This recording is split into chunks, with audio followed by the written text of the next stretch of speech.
Hey guys, and welcome back to another New World video. In this video, I thought we would explore even more drops you can get from bosses within Brimstone Sands, except this time I'll be putting a focus on PvP related items. Just a few days ago, I posted a video on the top 10, in my opinion, legendaries you could farm in the open world within Brimstone Sands, and many of you voiced your opinion, some of you louder than others, that there weren't enough PvP related items on the list. So I thought today I would make a video for you PvPers out there. These are my top 10 PvP related items, both weapons and gear obtainable within the Brimstone Sands territory. Once again, there's actually a little more than 10, but we'll call it 10 for the video. First on the list, we have the Bouldering gloves, which are beautiful heavy or medium bruiser gloves, dropping with Constitution Empowering Breaker, which is a unique perk only to the glove slot, refreshing and resilient. These heavy gloves can be found from Stubbles the Goat King at the Place of Pillars in Northwest Brimstone Sands.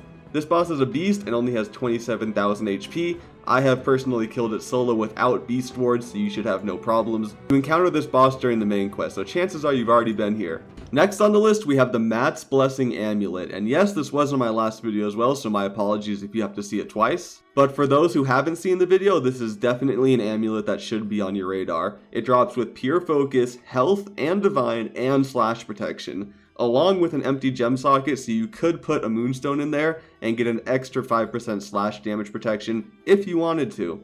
This amulet is especially beautiful if you're a Voidblade bruiser who's in constant combat with great swords and great axes, and I imagine would give you a pretty sizable leg up in that fight. You can get this Matt's Blessing amulet from the Judge of Purity, located in the north of Brimstone Sands at the Serpent's Pass.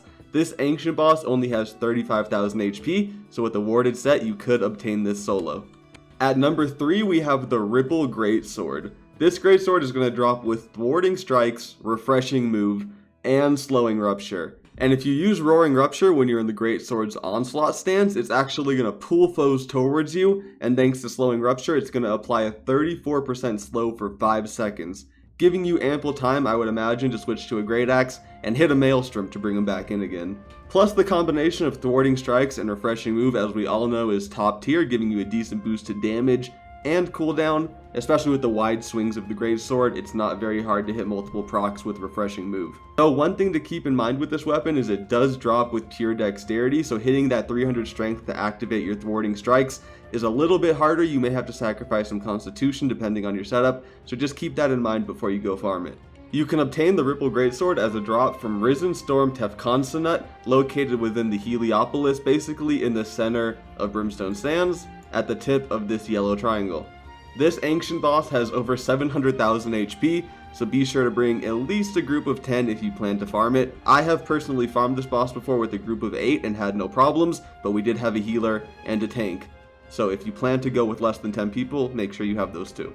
Next up, we have the regular pants, which I got so many comments from you guys saying that I missed these pants.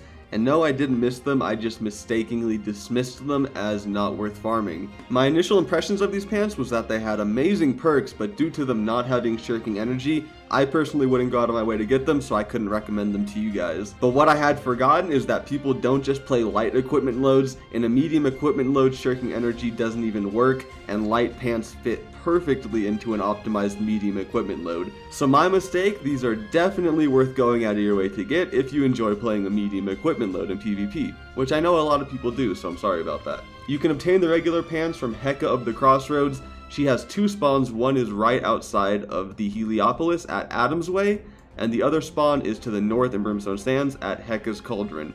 This boss only has 35,000 HP, so bring an Ancient Ward set and you can get it solo. And alongside the regular pants, Heka will also drop the Heart of Heka, which is actually a really nice ring offering strength, refreshing, slash damage, and leeching. And the loot from this boss seems to be specifically made for people who enjoy playing a medium armor setup. This ring not offering hardy is only a deal breaker if you're playing a light or a heavy setup, because with medium setup your dodges cost less anyway, so you can get 2 dodges even without the hardy perk. So this is actually a really nice ring you can farm alongside the pants if you enjoy playing medium load. At number 5 we have the Heavy Burden Boots, and these boots are very nice for either a medium or a heavy bruiser or a tank in a PvP scenario. These heavy boots offer pure strength, resilient, refreshing ward, and invigorated, so you're getting critical hit damage reduction, added cooldown, and Invigorated, which in my opinion is the most overlooked perk in the entire game right now. There's been a massive influx of Weakened, Disease, and Rend, and getting 3 or 4 stacks of Invigorated makes a noticeable difference in your survivability.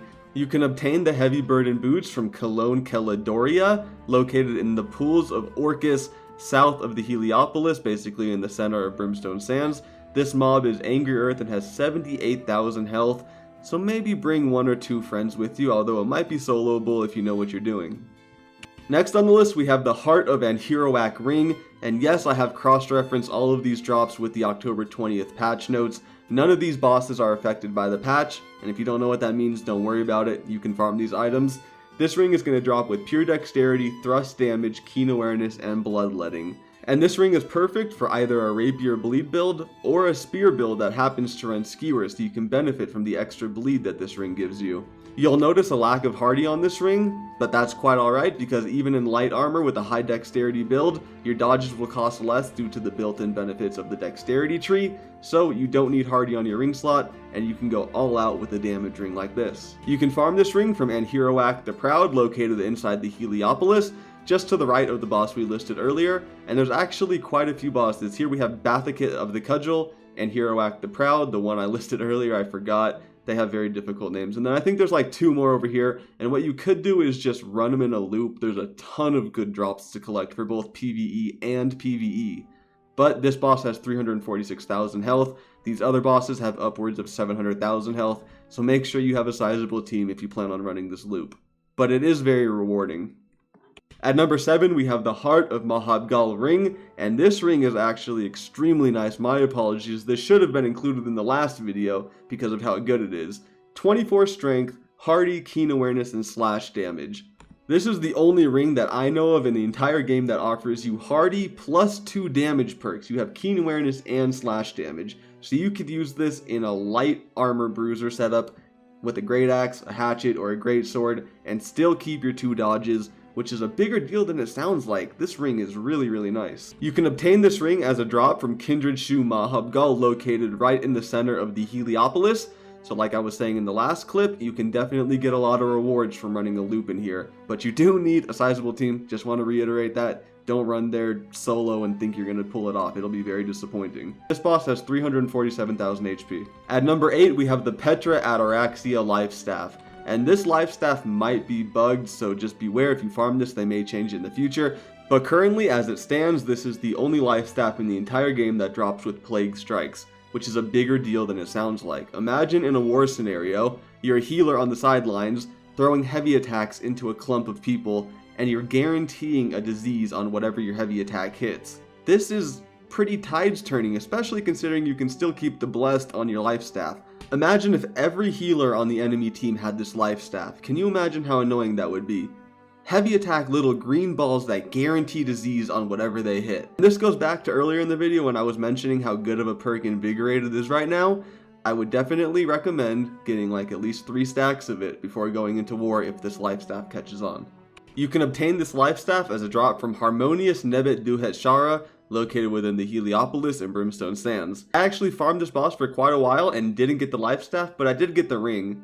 Sadly, it's not very good. At number 9, we have a beautiful medium or heavy bruiser helmet, the Vermillion Star Shield. In addition to having a cool name, this heavy helmet offers pure constitution, critical retribution, refreshing ward, and physical aversion. So we have some damage reduction, some cooldown, and the helmet unique perk, critical retribution, in a pure constitution heavy helmet that you can get for free, and I think that is insane value. You can obtain this heavy helmet as a drop from Pools 04, or I think in the game it's known as Sopdet Sothis, located in the east of Brimstone Sands, inside Sopdu Hot Spring. I think you get glyph number 26 here, don't quote me on that, but either way this is an Angry Earth mob with only 25,000 health, so you can definitely solo it.